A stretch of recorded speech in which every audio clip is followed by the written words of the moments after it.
Tuhan mengundang kita di dalam ibadah ini. Dan di dalam ibadah itu Tuhan mau kita bersekutu dengan Dia. Saudara, pertanyaan saya, apakah tidak mendatangkan sukacita?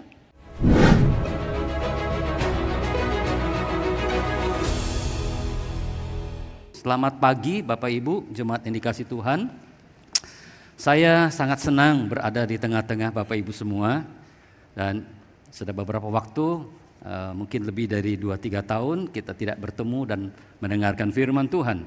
Tetapi hari ini saya diberikan kesempatan untuk boleh menyampaikan firman Tuhan. Itulah sebabnya saya mengatakan saya berbahagia. Apakah Bapak Ibu juga berbahagia saya ada di sini? Ya, semoga berbahagia ya. Bapak Ibu Saudara yang kasih dalam Tuhan, saya akan membacakan bagian firman Tuhan di dalam Mazmur 122. Nah, sebenarnya tadi sudah dibacakan dalam bacaan bertanggapan. Jadi mungkin saya tidak ulangi lagi bagian ini, tetapi nanti ketika penguraian firman Tuhan, dan bagian ini kita akan lihat kembali. Jadi di dalam bacaan bertanggapan tadi sudah dibacakan oleh WL ya. Mazmur 122. Saya diminta untuk menyampaikan firman Tuhan dengan tema Allah menyatukan kita di dalam ibadah. Oh ya, saya lupa, terima kasih kepada Musa Alex dan majelis yang mempercayakan saya untuk penyampaian firman Tuhan pagi hari ini. Saudara-saudara yang kasih dalam Tuhan, suatu kali saya hadir di sebuah gereja beribadah di sana. Waktu kami duduk di sana dan waktu itu ibadahnya kurang lebih seperti ini, ada pra ibadah.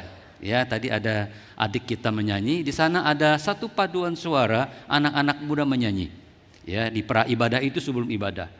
Nah, sementara kami menikmati pujian yang begitu baik sekali, di depan saya ada seorang ibu.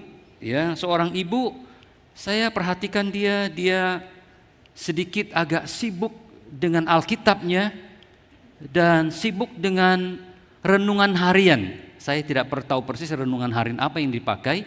Lalu ibu itu duduk dengan mengambil pewarna atau stabilo. Dia sambil memperhatikan Alkitabnya, lalu kemudian dia mulai menstabilo ayat-ayat Alkitab. Ya, ayat Alkitab di stabilo. Lalu dia buka lagi halaman berikutnya dari renungan harian, karena renungan harian itu ada panduan ayat Alkitabnya. Lalu kemudian dia stabilo lagi ayat Alkitab sambil melihat orang yang pimpin pra ibadah, tapi mukanya penuh dengan ketegangan. Ya, saya lihat juga di sini mukanya Bapak Ibu penuh dengan ketegangan. Ya, sambil membaca, lalu kemudian menstabilo, lalu kemudian orang menyanyi dia tidak terlalu peduli, terus melihat sana. Ya, terus melakukan seperti itu. Saya terus berpikir, kok iya ya? Kenapa dia membuka renungan harian, lalu kemudian dia melihat ayat Alkitabnya, lalu kemudian stabil, tapi dia tidak baca, cuma stabil. Lalu kemudian saya sedikit pikiran negatif gitu ya, pikiran negatif. Oh, jangan-jangan rupanya dari Senin sampai hari Minggu itu dia tidak punya kesempatan untuk membaca renungan harian. Ya, jadi di tempat ibadah itu mumpung dia ada di dalam gereja, mumpung itu kebaktian belum dimulai, lalu kemudian dia mulai memperhatikan ayat, mulai stabilo, dan mukanya penuh dengan ketegangan.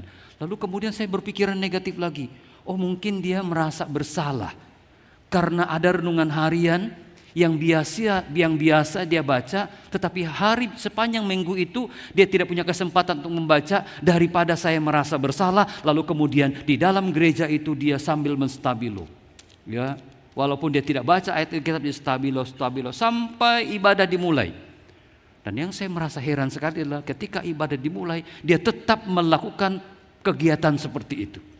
Ya, sementara orang menyanyi, sementara ada firman Tuhan yang diberitakan, dia tetap sibuk dengan mewarnai Alkitabnya.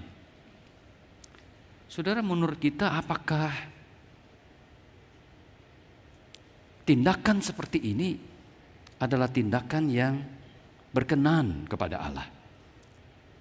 Apakah kegiatan-kegiatan rohani yang seperti ini adalah kegiatan yang berkenan kepada Allah, sementara dia berada di dalam suatu ruangan ibadah, mau beribadah bersama-sama?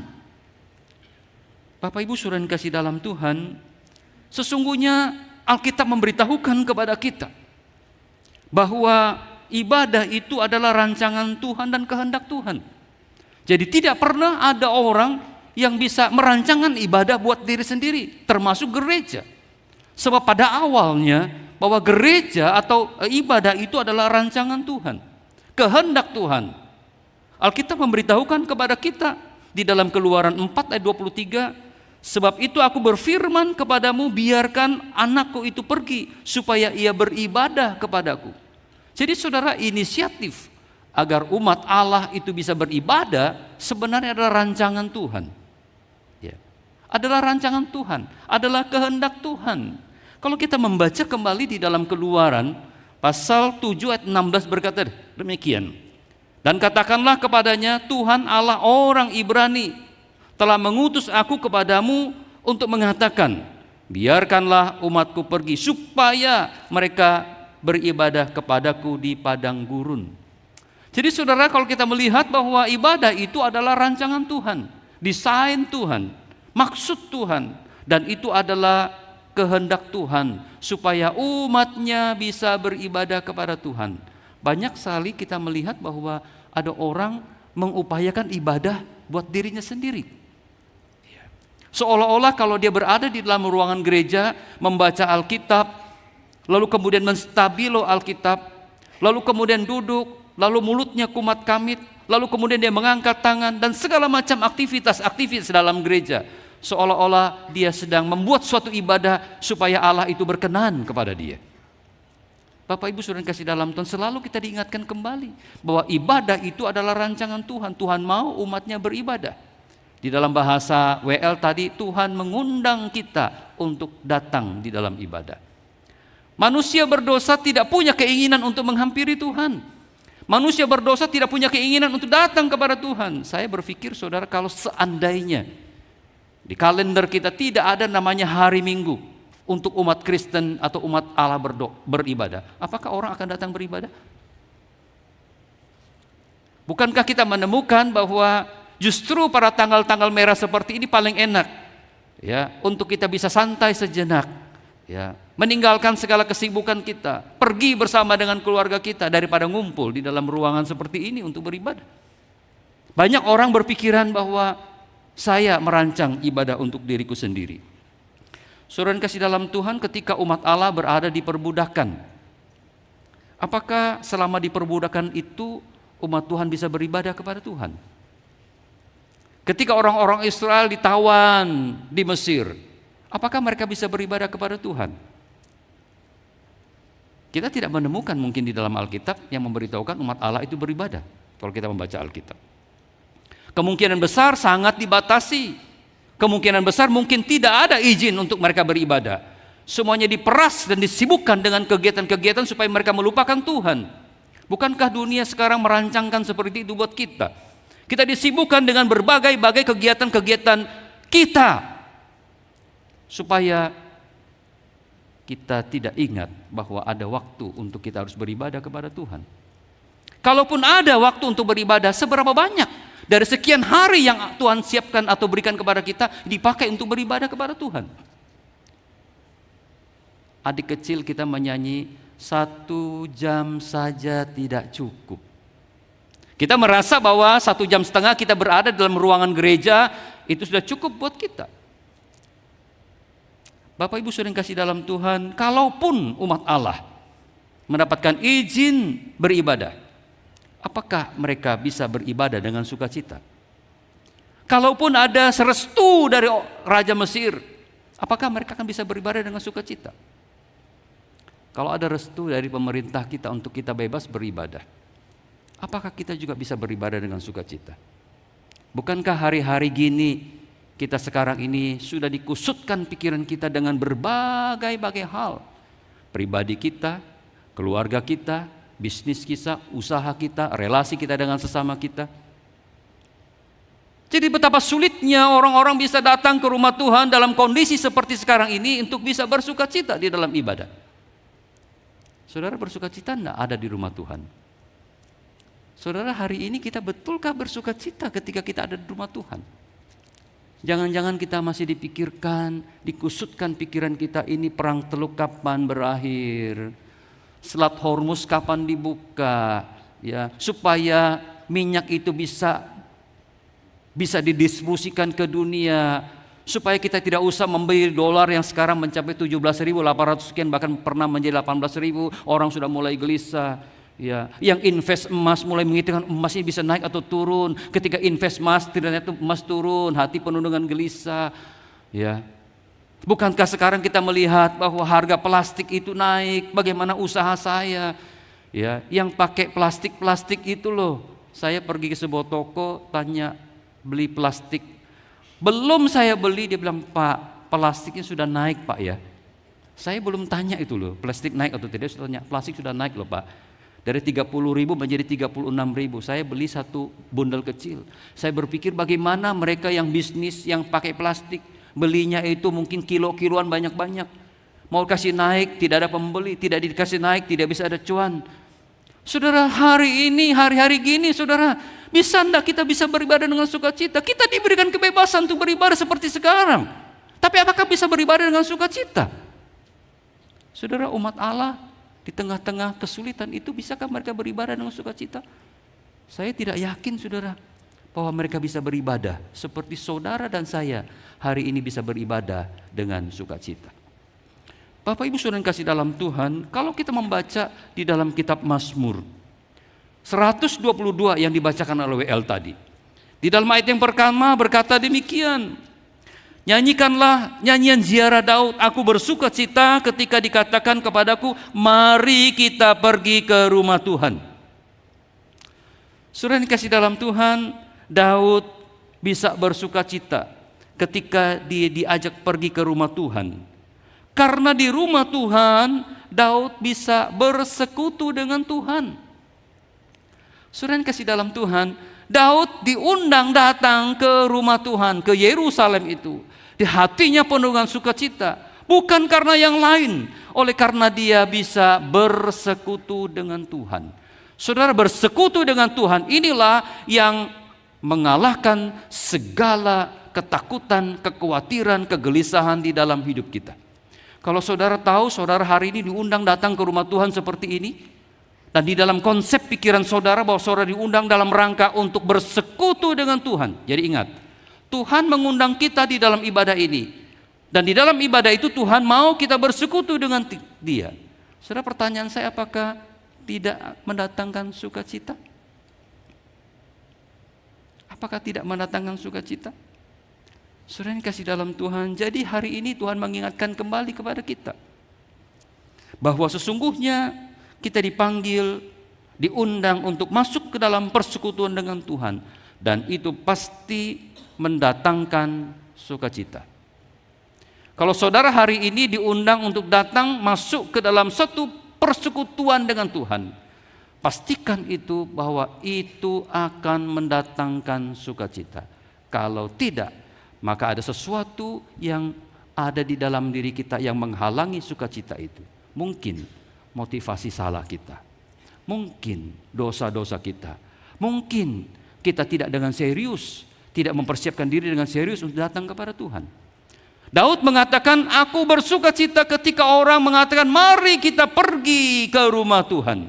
Di sana ada sukacita yang besar. Saudara yang kasih dalam Tuhan, apakah memang benar bahwa kita bisa bersuka cita di dalam ibadah kita? Saudara, ada orang pergi ke gereja, dia mengatakan, aku pergi ke gereja ingin bertemu dengan teman-temanku. Maka dia mempersiapkan diri dengan baik, lalu kemudian datang ke dalam gereja. Sesampainya di dalam gereja, temannya tidak datang. Terpaksa dia duduk seorang diri, karena memang dia punya teman satu orang saja. Saudara bisa bersuka cita? Penuh dengan gelisah. Suatu hari anak seorang remaja datang kepada mamanya mengatakan, mama, hari ini aku tidak senang datang gereja remaja. Kenapa? Temanku tidak datang. Jadi saudara tidak bisa bersuka cita karena temannya tidak datang. Saudara yang kasih dalam Tuhan, ada juga orang tidak bisa datang dengan sukacita atau dalam rumah Tuhan bersuka cita. Mukanya panjang cemberut karena ternyata dia lupa pakai lipstik. Ya, saking buru-burunya dia lupa pakai lipstik. Ya, lalu sampai di dalam gereja dia merasa ada sesuatu yang kurang. Jadi dia tidak berani senyum lebar-lebar karena dia tidak pakai lipstik. Mau pinjam lipstik teman, puhau isi. atau tidak dikasih pinjem. Bagaimana bisa bersuka cita?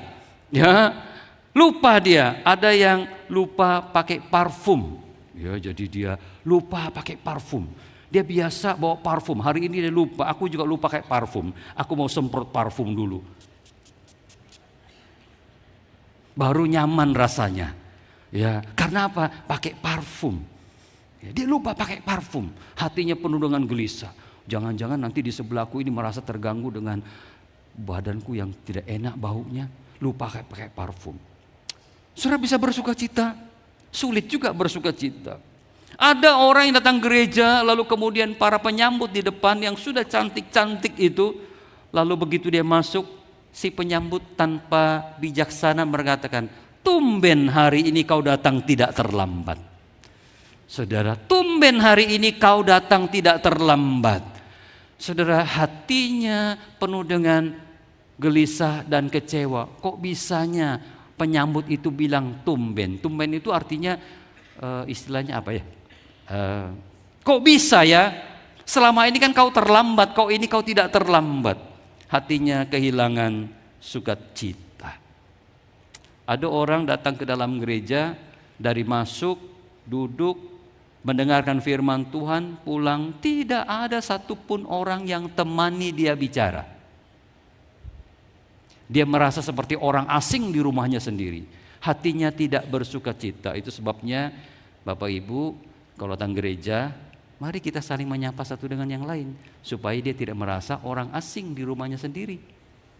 Ada orang yang seperti demikian. Tetapi sesungguhnya saudara, kalau itu yang kita cari saudara, bahwa kita datang di sini supaya ada orang bicara, ajak bicara kita, ya, kita datang di ada orang yang sambut kita, semua itu tidak akan mendatangkan sukacita kalau kita tidak terima. Tetapi Alkitab memberitahukan kepada kita bahwa sukacita itu datang ke rumah Tuhan itu karena kita bersekutu dengan Tuhan. Terlepas apa ada orang mau ajak kita bicara atau tidak. Terlepas apakah orang menyambut kita atau tidak. Terlepas semua itu. Kenapa saudara? Karena itu adalah sukacita kita, yaitu bisa bersekutu dengan Tuhan. Jadi saudara yang kasih dalam Tuhan, ingat baik-baik saudara. Kalau saudara hari ini datang kepada Tuhan, saudara tidak disambut dengan baik, tidak disapa, ya, tidak apa-apa saudara. Sukacita itu sesungguhnya ketika kita bisa bersekutu dengan Tuhan. Bapak Ibu, kalau kita memperhatikan di dalam ayat 2 dan 3 berkata demikian di dalam Mazmur 122. Sekarang kaki kami berdiri di pintu gerbangmu, hai Yerusalem. Hai Yerusalem yang telah didirikan sebagai kota yang bersambung rapat. Saudara, Alkitab memberitahukan kepada kita, sekarang kaki kami berdiri di pintu gerbangmu, hai Yerusalem. Saudara, yang kedua kita melihat Daud itu bisa bersuka cita, bukan saja dia datang ke rumah Tuhan bisa bersekutu dengan Tuhan, tetapi sukacita itu ketika dia berada di kota Yerusalem dan dia segera bisa berkumpul di dalam kediaman Tuhan dengan umat Tuhan dari berbagai daerah. Itulah yang membuat dia bersuka cita, karena dia segera masuk ke dalam kediaman Tuhan dan berkumpul dengan orang-orang umat Tuhan dari berbagai daerah. Bapak Ibu saudara yang kasih dalam Tuhan, kita menyadari betul bahwa Yerusalem itu adalah kota yang penting bagi umat Israel. Karena di Yerusalem itu ada yang namanya Bait Allah. Jadi saudara yang kasih dalam Tuhan, di dalam pemandangan orang-orang Israel, Bait Allah atau Yerusalem itu menjadi sebuah kota yang penting karena di sana ada Bait Allah. Kota Yerusalem itu diapit dengan dua gunung, Gunung Sion dan Gunung Moria.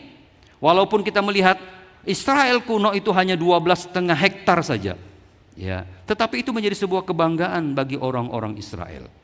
Kalau kita membaca di dalam 2 Tawarik berkata demikian, 17 tahun lamanya Rehabia memerintah di Yerusalem, kota yang dipilih Tuhan dari antara segala suku Israel untuk membuat namanya tinggal di sana. Ya, Tuhan memilih Yerusalem agar namanya tinggal di sana. Mazmur 132 ayat 13-14 berkata demikian, sebab Tuhan telah memilih Sion, mengingininya menjadi tempat kedudukannya. Inilah tempat perhentianku selama-lamanya. Di sini aku hendak diam sebab aku menginginkannya. Jadi saudara, bagi orang Israel, Yerusalem itu penting. Karena itu kota Allah, Allah tinggal di sana, Allah ingin tinggal di sana. Maka di sana ada bait Allah, di mana umat Allah bisa pergi untuk menyembah. Saudara yang kasih dalam, itulah sebabnya mengapa Daud ketika orang mengajak dia ke Yerusalem, hatinya penuh dengan sukacita. Karena dia segera bisa bersekutu dengan Tuhan. Dan yang kedua saudara, dia bersukacita karena dia akan segera masuk di dalam kediaman Tuhan bersama dengan orang-orang lainnya dari berbagai daerah. Saudara, hari ini kita diingatkan kembali bukan? Bahwa rumah Tuhan yang Tuhan berikan kepada kita dengan begitu megah, ya, indah, kita bisa nyaman duduk di sini, ya, suaranya begitu baik, layaran tampilan LED begitu baik, ya, AC cukup baik, ya, semuanya kita duduk dengan tenang, bisa beribadah dengan tenang. Saudara, kita berkumpul kembali dengan saudara-saudara seiman kita yang ada tinggal di Jalan 9 mungkin, ada tinggal di Jalan Laya mungkin, ada tinggal Jalan Pak Jenekan mungkin, ada di Semboopo mungkin, ada di Tanjung Bunga mungkin, atau di tempat-tempat yang lainnya. Ya, kita berkumpul di sini saudara, dari berbagai tempat tinggal. Apakah saudara tinggal di satu tempat yang sama? Tidak. Saudara dari berbagai daerah, berbagai tempat, ya, alamat yang berbeda-beda, saudara tinggal di sini. Daud ketika dia mengatakan mari kita ke rumah Tuhan beribadah, oh aku senang berjumpa dengan Tuhan, tapi juga aku senang berjumpa dengan kawan-kawan seiman saya, ya, orang-orang berbagai daerah. Bapak Ibu saudara yang kasih dalam, hari ini di dalam konteks perjanjian baru, dalam konteks kita sebagai orang percaya, gereja adalah rumah Tuhan. Ya, gereja adalah rumah Tuhan, tempat kediaman Tuhan, tempat orang percaya berkumpul untuk bisa bersama-sama beribadah, bersama-sama menyembah kepada Tuhan. Itu gereja sekarang, sama dengan orang-orang Israel pada masa lalu. Yerusalem sebagai kota dan bait Allah sebagai tempat mereka berkumpul. Mereka datang dengan penuh sukacita. Saudara yang kasih dalam Tuhan, orang-orang Kristen, orang-orang percaya, orang-orang yang telah menerima Yesus sebagai Tuhan dan Juru Selamat, bahwa suatu hari nanti kita akan kembali berkumpul yang dinamanya di dalam Yerusalem baru, Yerusalem Kanaan baru, kota abadi di sana, di mana kita berkumpul dengan orang-orang percaya lainnya. Para malaikat-malaikat memuji Yesus Sang Anak Domba Allah. Dari segala abad dan segala tempat akan berkumpul di sana, dan kemudian kita akan bersama-sama menyembah kepada Tuhan.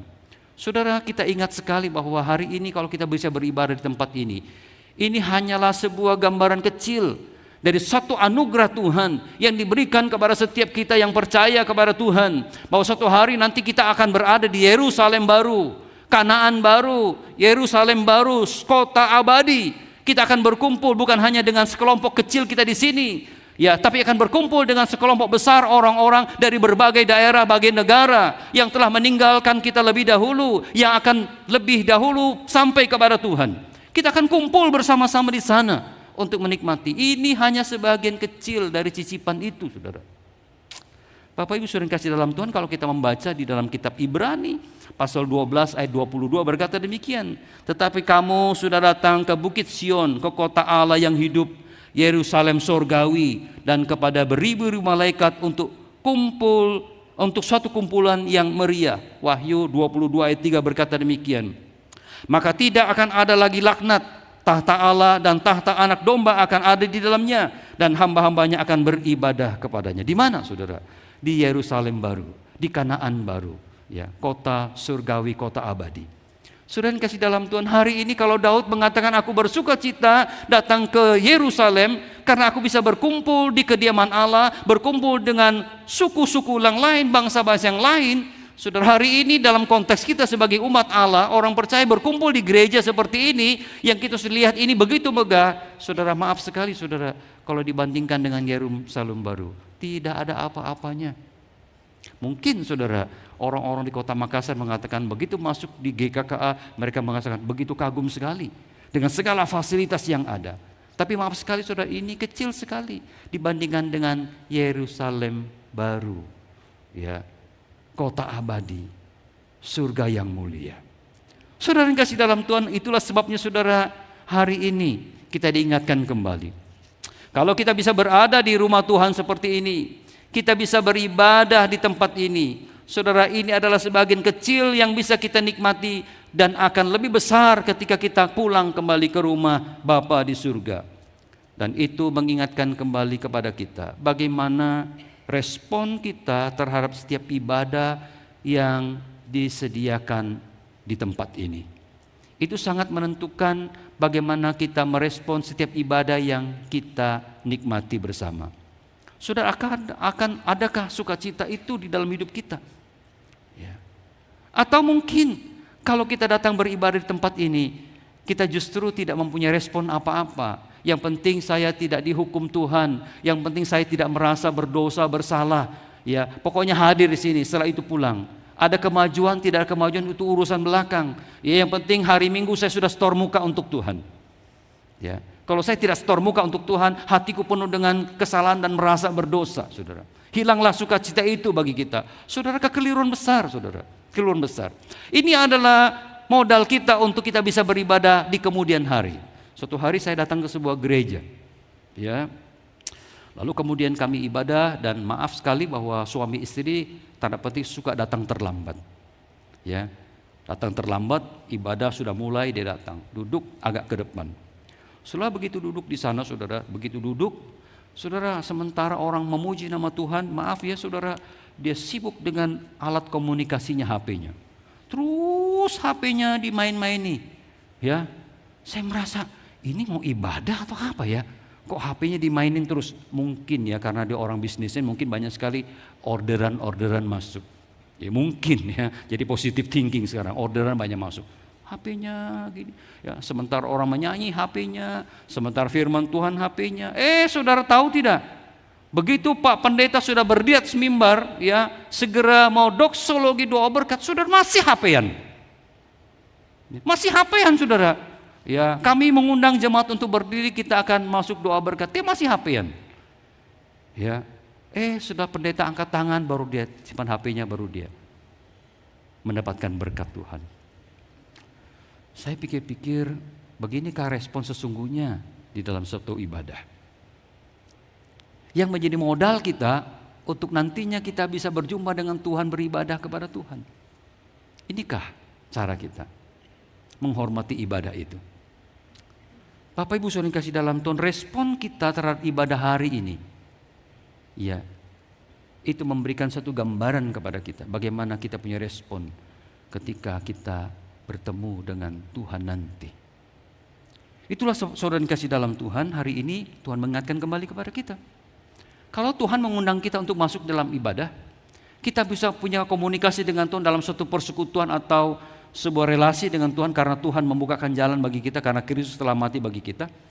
Hari ini kita berada di rumah Tuhan, kita berkumpul dengan saudara-saudara seiman yang lain. Saudara, bagaimana respon kita di dalam ibadah itu? Saudara, ingatlah baik-baik saudara, kalau hari ini saudara bisa setia duduk di bangku gereja ini. Saudara, bayangkanlah ketika suatu hari nanti Tuhan panggil kita pulang. Saudara, bayangkanlah bahwa di surga mulia, di Yerusalem baru itu ada suatu ibadah yang tidak terkatakan. Saudara, kita mungkin akan baru menyesal, kenapa aku tidak setia dulu? Kenapa aku tidak sebaik dulu ibadah? Kalau aku tahu ini ada sebuah gambaran kecil, nanti aku akan beribadah di surga sana. Bapak Ibu saudara yang kasih dalam Tuhan, yang terakhir saudara, kalau kita membaca ayat 4 dan ayat 8. Ayat 4 berkata demikian, kemana suku-suku berziarah, yakni suku-suku Tuhan, untuk bersyukur kepada Tuhan sesuai dengan peraturan bagi Israel. Saudara, ketika berbicara tentang suku-suku Tuhan, Alkitab tidak mengatakan suku-suku Israel. Saya juga merasa heran kenapa Mazmur ini menulis suku-suku Tuhan, bukan suku-suku Israel. Itu berbicara tentang orang dari berbagai-bagai suku, orang dari berbagai-bagai tempat. Itu berbicara tentang orang-orang dari berbagai latar belakang, entah soal ekonominya berbeda, pendidikannya berbeda, pekerjaannya berbeda. Orang dari berbagai kondisi, entah dia sehat, entah dia sakit, entah dia terluka, entah dia tidak bahagia, entah dia bahagia, mungkin ada merasa luka-luka batin di dalam dirinya. Itulah suku-suku Tuhan. Mazmur mengatakan Suku-suku Tuhan seperti ini mereka berziarah datang ke rumah Tuhan. Jadi saudara yang kasih dalam Tuhan, bahwa kita harus menyadari betul bahwa kumpulan orang-orang yang ada di bait Allah pada waktu itu bukanlah orang-orang yang sehat semuanya. Bukan orang-orang yang bahagia semuanya. Bukan orang-orang yang sukses semuanya. Bukan orang-orang yang punya kedudukan semuanya. Bukan, saudara. Tapi semua manusia, latar belakang apapun dia, termasuk orang-orang yang kecewa, orang yang sakit hati, orang yang tidak diperlakukan dengan baik, orang yang tidak mendapatkan keadilan, mereka boleh menghampiri Tuhan. Saudara, hari ini bukankah itu kondisi kita, saudara? Ada orang hari ini datang ke gereja, hatinya sedang sakit, dikecewakan oleh pasangannya. Ada orang datang hari ini sedang sakit, dikecewakan oleh anak mantu dan cucunya. Ada orang datang hari ini ke gereja sedang sakit fisiknya, dia tidak sehat seperti kita. Ada orang hari ini sakit. Kenapa, saudara? Pikirannya sakit karena bisnisnya tidak maju-maju, usahanya berkali-kali jatuh bangun. Ya. Tapi ada juga orang datang sini dengan bahagia. Dia dikasih oleh suaminya, dikasih oleh mantunya, dikasih oleh anak cucunya, bisnisnya lancar, rumah tangga anak-anaknya baik-baik saja. Datang seperti ini, saudara. Bapak Ibu sudah dikasih dalam Tuhan. Jadi kita melihat bahwa di bait Allah pada waktu itu menampung segala macam orang, ya, segala macam keadaan. Di gereja GKKI menampung segala macam orang, segala macam keadaan. Tidak ada yang paling baik, tidak ada yang paling buruk. Semua kita menghadapi satu situasi yang sama. Ya, pergumulan yang sama, masing-masing orang punya pergumulannya masing-masing. Itulah sebabnya di dalam bahasa Mandarin dikatakan cia-cia yu bei nan nian zi jing. Betul? Wo kan ni hao, ni kan wo hao. Betul enggak? Saudara, jangan seperti itu, saudara. Masing-masing kita ada pergumulannya masing-masing. Tetapi kita diundang untuk masuk ke dalam rumah Tuhan, untuk bisa menikmati di dalam keberbedaan kita itu loh, di dalam keragaman kita itu loh, di dalam segala kondisi kita itu loh. Tuhan izinkan kita masuk untuk bertemu. Saudara, di dalam ayat 8 berkata demikian. Oleh karena saudara-saudaraku dan teman-temanku, aku hendak mengucap syukur, semoga kesejahteraan ada di dalammu. Saudara, disebutkan sana saudara-saudara dan teman-teman. Saudara-saudara itu ada hubungan ikatan darah, ya teman saudara, ya. Teman-teman itu ada ikatan persahabatan. Ada ikatan darah, ada ikatan persahabatan, ada ikatan bisnis, ya. Itu semuanya masuk di dalam satu perkumpulan yang bersekutu dengan Tuhan. Suku-suku Tuhan adalah saudara-saudara dan teman-teman yang berkumpul bersama-sama di kediaman Tuhan untuk satu tujuan yang sama, yaitu beribadah kepada Tuhan. Ketika Daud masuk ke dalam rumah Tuhan itu, masuk di kota Yerusalem itu, dia melihat ada suatu sukacita yang besar di dalam hidupnya, karena dia bisa beribadah dengan umat Tuhan dari berbagai suku, tempat, dan kondisi. Itu yang membuat dia bersukacita. Ya, dia masuk ke dalam bait Allah itu karena bertemu dengan berbagai orang, berbagai keadaan, berbagai situasinya. Ya, dari berbagai latar belakang kumpul di sana. Saudara, bayangkan seandainya kalau di dalam gereja ini kita punya muka sama semua. Ya, tidak ada bedanya. Ya, rambutnya sama semua, potongan cepak seperti saya. Laki perempuan potongan cepak semua seperti saya. Saudara, unik ya. Rasanya kok aneh ini tempat ibadah. Tapi kan kita melihat di sini kan kita macam-macam. Ada rambutnya panjang, ada pendek, ada pakai baju merah, ada pakai merah putih, ya. Betul enggak?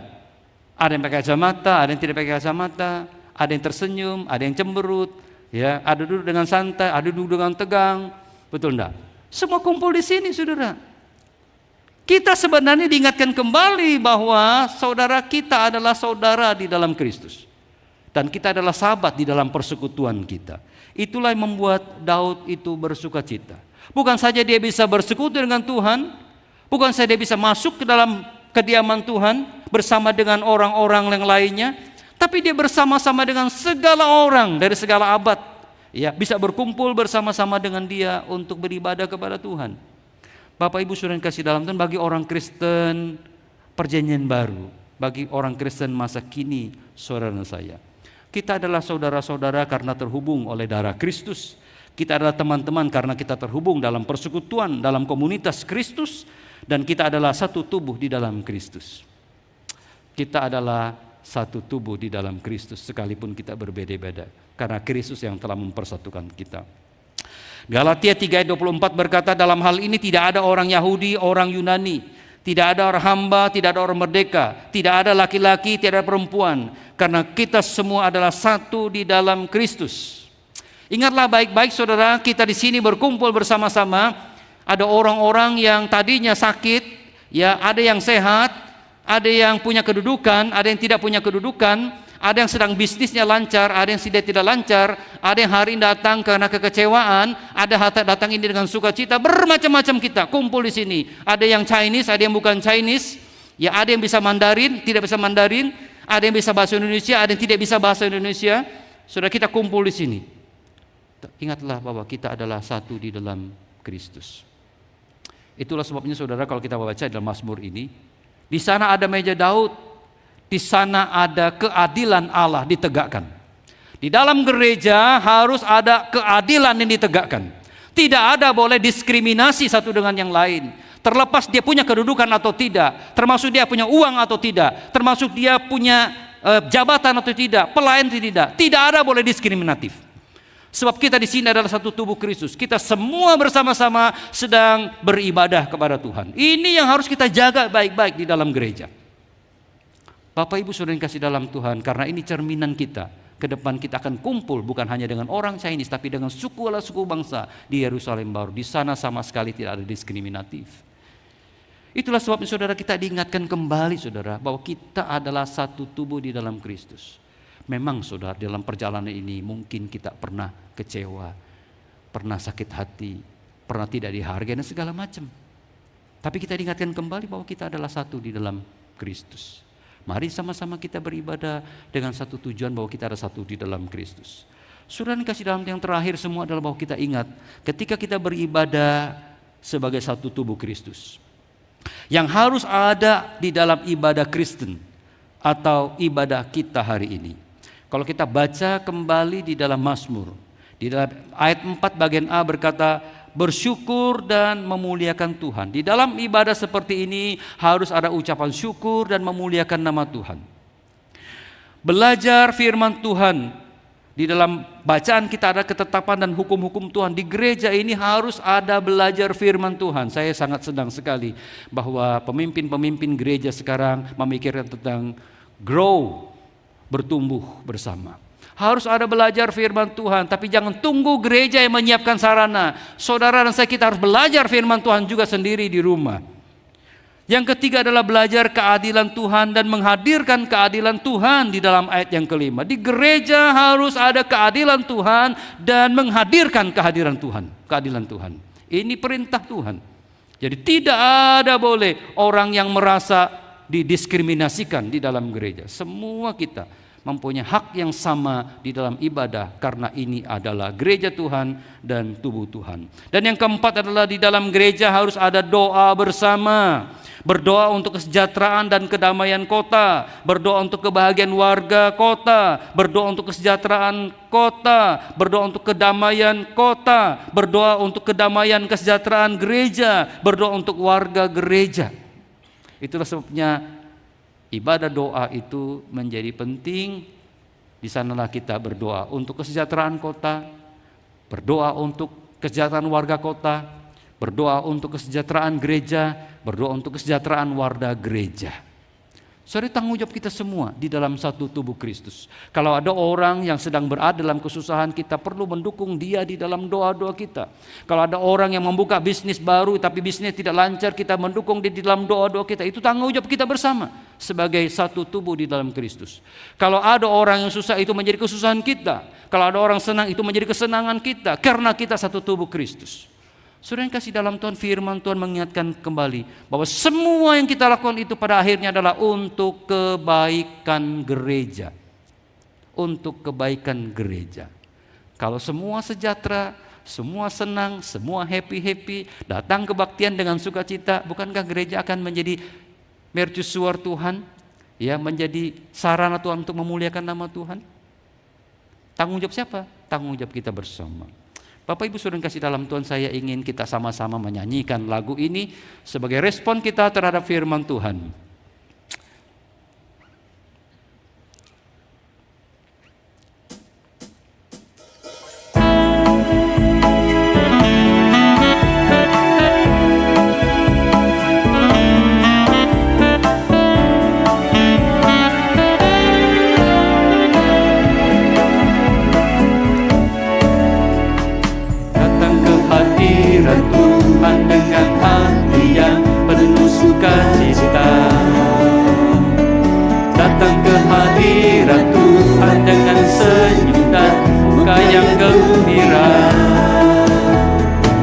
tanggalkan beban dan kesedihan yang ada di dalam hatimu. Kenakan jubah pujian, sambut hadirat Sang Raja. Dan gunung-gunung pun bersorak-sorai memuji Dia.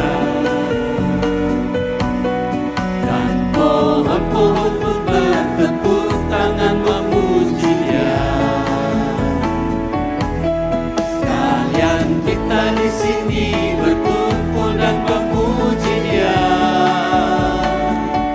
Yesus Tuhan Raja, Dialah yang berkata di atas pujian. Sekali lagi dengan berdiri sambil bertepuk tangan.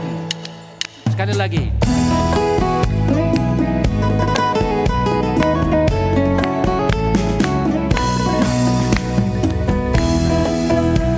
Hati kami untuk memuji dan menyembah, oh Yesus, Tuhan dan Rajaku. Eratkanlah tali kasih di antara kami semua, oh Yesus, Tuhan dan Rajaku. Bergandengan tangan, bergandengan tangan dalam satu kasih, bergandengan tangan dalam satu iman, saling mengasihi di antara kami, keluarga kerajaan Allah. Bergandengan tangan dalam satu kasih, bergandengan tangan dalam satu iman, saling mengasihi di antara kami, keluarga kerajaan Allah. Keluarga kerajaan Allah.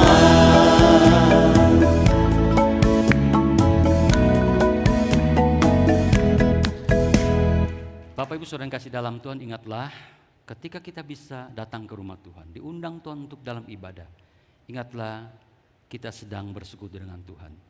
Itu yang membuat kita bersuka cita.